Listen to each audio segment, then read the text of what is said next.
Halo semuanya, perkenalkan nama saya Arum Dwi Utari dengan NIM 29 2019 110. Nah, saya dari RS19E. Di sini saya akan memaparkan video micro teaching yang sudah saya buat. Selamat menyaksikan. Halo anak-anak, bagaimana kabar kalian hari ini? Pasti kalian sehat-sehat ya di rumah.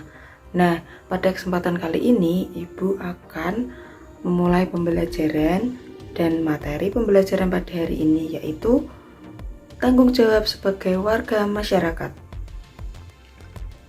Nah, sebelum itu apa sih pengertian tanggung jawab?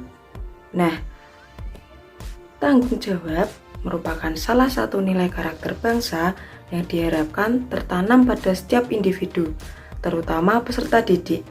Tanggung jawab adalah sikap dan perilaku seseorang untuk melaksanakan tugas dan kewajibannya yang seharusnya dia lakukan baik terhadap diri sendiri, keluarga, masyarakat, lingkungan, negara, maupun Tuhan Yang Maha Esa.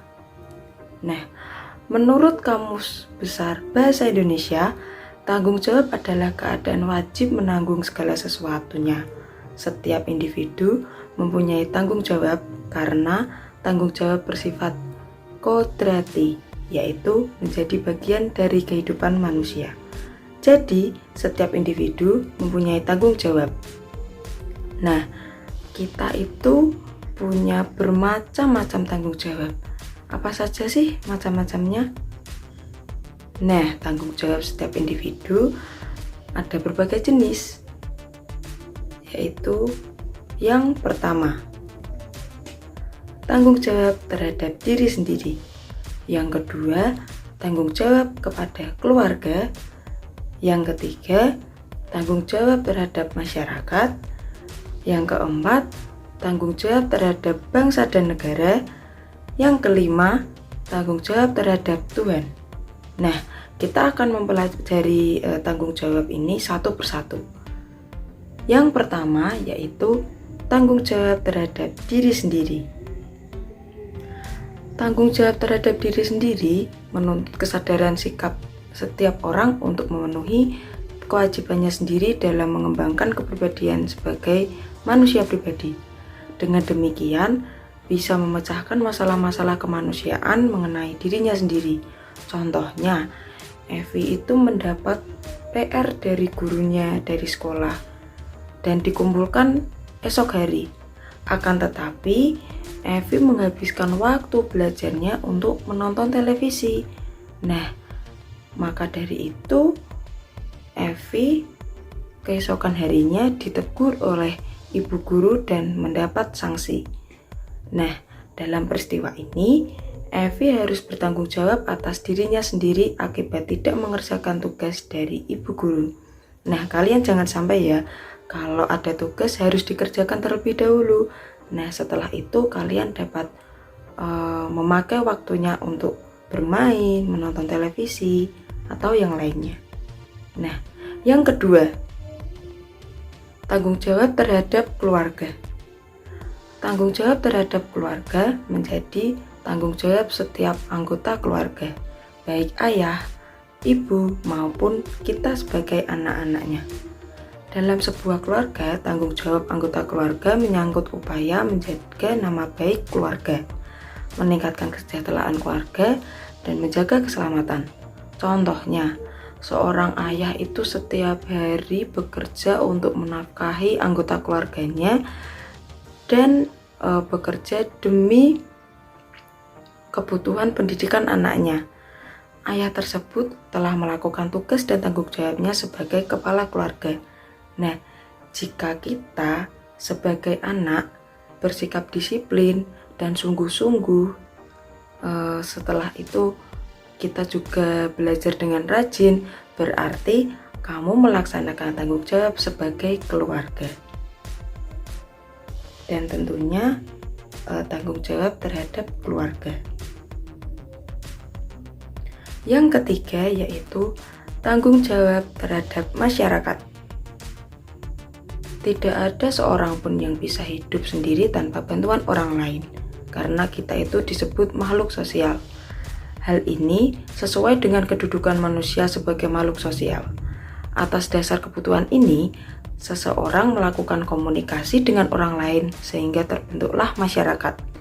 Dalam sebuah masyarakat, setiap anggota mempunyai tanggung jawab ikut serta menjaga kelangsungan hidup warga masyarakat. Oleh karena itu, segala tingkah laku dan perbuatan setiap anggota masyarakat hendaknya dapat dipertanggungjawabkan kepada masyarakat. Nah, contohnya, Pak Budi warga masyarakat Desa Makmur. Pada hari Minggu, Pak Budi berencana pergi berlibur bersama keluarganya ke pantai. Akan tetapi, pada hari Minggu itu juga, di masyarakat Desa Makmur akan mengadakan kerja bakti, membersihkan selokan. Nah, maka dari itu, Pak Budi sebagai warga masyarakat memutuskan untuk menunda acara berliburnya bersama keluarga, karena Pak Budi harus ikut bekerja bakti. Nah, tindakan Pak Budi ini mencerminkan sikap tanggung jawab sebagai warga masyarakat. Pak Budi mementingkan kepentingan bersama daripada kepentingan pribadi. Nah, yang keempat, ada tanggung jawab terhadap bangsa dan negara. Setiap orang yang tinggal dan menetap dalam suatu negara akan terikat oleh aturan-aturan hukum dalam sebuah negara. Oleh karena itu, segala pikiran, perbuatan, tindakan, dan tingkah laku manusia harus sesuai dengan norma-norma atau aturan-aturan yang berlaku dalam negara setempat. Individu sebagai warga negara hendaknya dapat mempertanggungjawabkan segala tindakan dan tingkah lakunya kepada bangsa dan negara. Contohnya, anggota Timnas Bulu Tangkis Indonesia berusaha sekuat tenaga untuk mengharumkan nama bangsa Indonesia. Mengharumkan nama baik bangsa Indonesia di mata dunia menjadi tanggung jawab setiap warga negara Indonesia. Nah, yang terakhir ada tanggung jawab terhadap Tuhan. Tuhan menciptakan manusia sebagai makhluk yang paling sempurna, mempunyai akal dan pikiran. Oleh karena itu, Tuhan menurunkan ajaran berupa perintah dan larangan bagi makhluknya, khususnya bagi manusia. Manusia bertanggung jawab untuk beribadah, menjalankan perintah, dan menjauhi larangannya. Jadi, contoh tanggung jawab manusia terhadap Tuhan Yang Maha Esa antara lain beribadah sesuai ajaran agama yang dianut. Jadi, kita harus beribadah sesuai dengan keyakinan kita. Kita yang Muslim kita harus sholat, kita yang Kristen kita harus ke gereja dan sebagainya. Nah, sekian materi yang bisa Ibu sampaikan. Semoga materi ini dapat menjadi bekal kita untuk pembelajaran selanjutnya, dan semoga materi ini bisa menyadarkan diri kita bahwa kita mempunyai banyak sekali tanggung jawab sebagai warga negara, tanggung jawab terhadap keluarga, terhadap Tuhan, terhadap masyarakat, terhadap